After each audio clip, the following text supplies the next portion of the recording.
Yes, people, what's happening? Nice one for coming back to the Fuse UK. It's much appreciated as always. Tonight's special guest we've got on the show. He had his debut last weekend. The hype was real. He's the real deal. Mr. Robert Barry. What's happening, bro? You good? All right, mate. Good, you? Good, man. Good, man. How are you feeling? Feeling good, mate. Still feeling good. Is the hype come down yet? The adrenaline? Oh, aye, definitely. Class. I was wondering if we could start this podcast, mate, by talking about how the camp went for you, because obviously it was your first bare knuckle fight. And how did you find it going after being out for that long? Well, I fought in April. Yeah, on D-Day. No, it wasn't D-Day. It was another local show, Andy Wiles' show. All right. But obviously that was meant to get the rounds in, and that only lasted 6 seconds. I got a 6-second knockout, so obviously that didn't go to plan, but obviously it was still a win at least. But training was like I'd never been away, to be honest. Yeah, like every person who I spoke to about you, it was all like high things. Like even the next day after the fight, your coach Barry Jones messaged me. Oh, he was saying like how tough Ben was and that, and it's just like this kid's been getting knocked about in the gym since he's been 10-year-old by the likes of Mick Terrell and that. Like it's just for him. And I want to be honest, like there's been times when I've took time off, like training properly, taking it serious and that, but I always go in for sparring. I just love sparring. Oh, right. So you've always stayed active in the gym. I always keep myself in now and then. Like obviously, I might not be keeping myself in fighting fit all the time, but I'm always in there getting punched about. Like, love it. Yeah. How did you feel on going there weighing, like the setup they all have and being involved in all the bare knuckle circle? Did you enjoy it all? Oh, it was mad. It was like nothing I've ever experienced. It was like I felt like I shouldn't have been there at first. I was like, yeah, like this, like I'm doing this. Like I'm not used to it, but it was meant to be part of it. Like it's class in it, mate. Like the way it's all set up, and because it's different in it. The bare knuckle, it's like a proper fight in it. Oh, it's mad. I love it. What were your thoughts on? I know you had a lot of respect going into this fight with Ben, because I asked you before the fight and you said you knew it was going to be a tough lad coming in who can box and that. But did you expect him to be as tough as he was? I was surprised, especially more as the fight went on. Like he just proved how fucking tough he is, to be honest.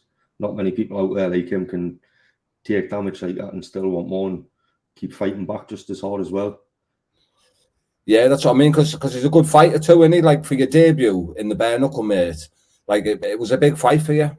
Oh, I knew it was going to be a big step up just going into the bare knuckle, but actually fighting someone as good as him made it even harder. I think that's what helped us in my training camp, to be honest, knowing that I had to keep my head in the game. Yeah, like you've just basically jumped in the deep end, haven't you, from the get-go? Aye. Would you say like when life you get like the fighting nerves and that? I don't know if you do, but did you find the whole build up to this the same as any of your other fights, or was it a whole different feeling for you? To be honest, I felt proper relaxed. You looked it. I felt proper chilled. Like I think nerves help you a bit, and I didn't feel like I was nervous enough. But then, honestly, when it all hit is how big of a show and what I was actually stepping into, it hit is when I stepped in front of that screen just before I walked out. And I seen all the cameras and the ring and stuff, and I was like, fucking hell, I'm doing it now. It's a fucking big stage, and it's the setup and everything, like the lights they have around the ring and that. It's an amazing setup, man. But before the fights had started, I'd been around the ring, I'd been in the venue, seen what it was all like, I knew exactly what to expect. And then I walked out and seen it, and I was like, whoa, it's time now. Yeah. So going into round one in the fight, how did it go the way you were expecting it to go? Did this fight go a lot different than what you were expecting? I didn't really know what to expect. I didn't know what to expect from myself more than anything. But like you see, I just felt comfortable. Like it was good. I enjoyed it. I took a few big shots myself as well. Now I think I took them quite well, to be honest. Yeah. Obviously, he's a hard hitting lad, but I think when you get hit with a glove on, it rattles your full head. Yeah. When you're getting hit just bare fist, it only hurts where you've actually been hit. You only feel it actually where you've took the shot. Yeah, a lot of the people say like with a bare knuckle, it's more like a blunt trauma. Aye, definitely. That's some boxers, like, they get it with the glove on, they look like half a shots and the fucking legs are all over, aren't they? Aye. It's mad. Like, did you suffer much damage in the fight? Did you do any damage to your hands and that, or were they all fine, ready to go again? My hands are all right now. All week I've had bad pinky fingers, like the ends of my fingers feel like they've been snapped. But my left hand, that was swollen for a few days, but I don't think it's broken out like that. But I think it's literally just, obviously, with having nothing in there, like when you've got a glove on, you've got something to grip onto. Like when you've got your fist tight, I was punching, it was like squashing my finger in. Yeah. Both hands, so that was probably the worst thing for me, to be honest. Yeah, and with you doing the transition over to bare knuckle, did you enjoy it more than your other? Definitely. Felt like I was stepping into something new, like learning again. That's what I mean as well, because you're only a young lad, aren't you? Like, you've got a massive career ahead of you in the bare knuckle. I'm looking forward to it. Like, it's definitely something I want to stick in at. Like, are you just going to stay in the BKFC now, just bare knuckle fights, fully in camps for bare knuckle? Aye, definitely, mate. Are you hoping to get on the September, October cards? If I can, aye, definitely. Should be ready for it. Like, I'm away on holiday next week, but straight after that, I'll be back in the gym training. Yeah. So, what weight are you going to be staying at? The same weight? I'll probably stay at that weight.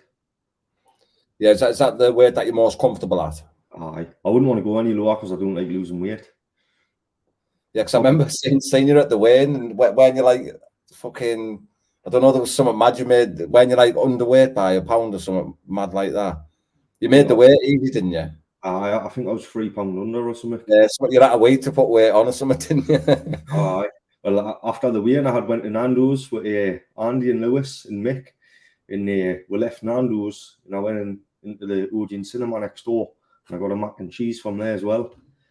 And then we come back for like the ceremonial weigh-ins, done that. And then I went home and got a McDonald's as well. So I enjoy my son when I'm allowed to eat it. Like, do you put weight on easy, like, or would you say you've got like a fast metabolism? Oh, I've got a fast metabolism.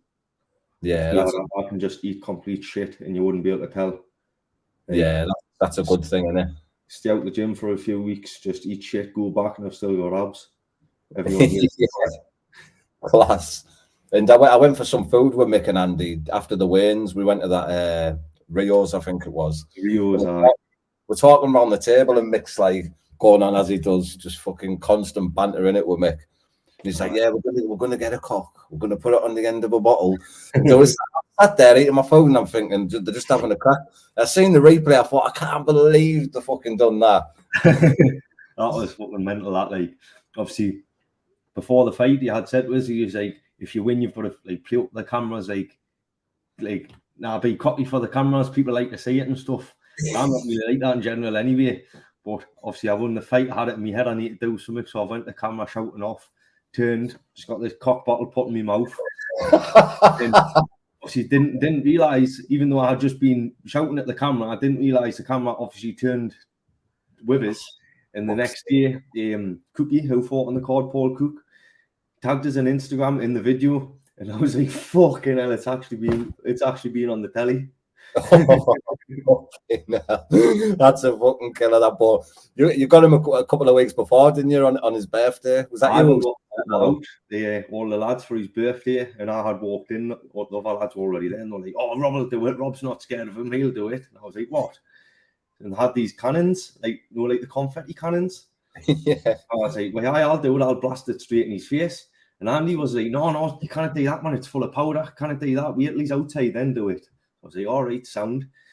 And anyways, one of the other lads had one. So they've given me his birthday card. I think it was like a Thomas the Tank Engine birthday card or something. And he's just blasted his cannon and loads of confetti came out. So I thought, oh, but it's just confetti then. So I've turned and blasted it at him. The powder was like, like what they use in a baby shower. Yeah. The powder just blew up all over. But the funniest thing was the lad who gave us it to do it, he was sat opposite us and he got the motor, it just went all over him. Covered his face and his t-shirt and everything. It went on Mick as well, like. Oh mate, I was in stitches when I seen that. Like, you just sat there in the chair, like, what's just happened? I Class, man. But have you seen any other lads in your way that tickle your fancies for future fights? No, I'm not sure, to be honest. Just anyone. I'll just do as I'm told. Yeah, 100%, bro. And so you're going to be back in like training back hard at it when you're back off holiday, and hopefully getting on one of the cards that are coming up. Probably Leeds would be better for you, wouldn't it? Probably aye. It'd be good because the crowd there, mate, in Newcastle, especially when it's in that Walk at home, it's like a proper football stadium, innit, mate? It's mint. Aye, it's wicked. Well, I'm from Walker, so like it doesn't get any more local for me. Oh, you actually from Walker, where the dome is? That's where I grew up. Like, so it's mad. Like, spent my childhood there, playing on trampolines, playing dodgeball and that, and then we have people in the face. It's mad. Quality, mate. Because it must be a good feeling, mate, to be part of this big organisation. You've got the likes of frigging Conor McGregor and all that mingling in with it. And like a lot of people speak highly of you, mate. So it must be a bit of a buzz to know that you've got good things ahead of you within the company. Oh, definitely. I'd love to work my way up and hopefully fight them big names one day. Yeah, 100%, bro. But before we wrap it up, is there anything else you want to share with us? Any sponsors or anything like that you want to give a big up to? I'll get my sponsors up. I've got Stepney Tyres and MOT Testing, Computer Clinic, KJB Fit Outs, Vintum Scaffolding, OB Barbers, DNS Motors, Hair by Abbey Rose, Terence Wilkinson Roofing and Leadwork.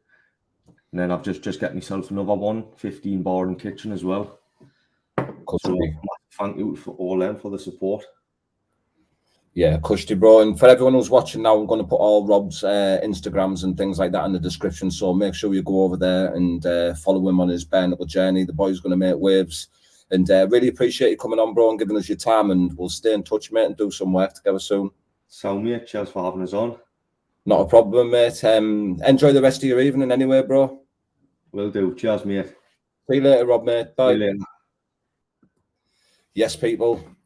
Nice one for tuning in there. I'm going to get all Rob's, everyone, I swear to God, everyone who I talk to, not just his gym and his mates, like other lads who sparred him within BKFC and that, they all say this kid's special. Like, he's got massive things ahead of him. So make sure you go over to his Instagram. I'm going to put it in the description of this video. Follow this kid on his journey, working hard in the gym every day to put the entertainment and the fights on for you.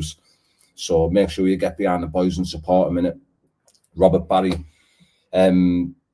Next out, hopefully in September, October, we can see him again. And we've got his stablemate on next, Lewis Keane. So stay tuned, people.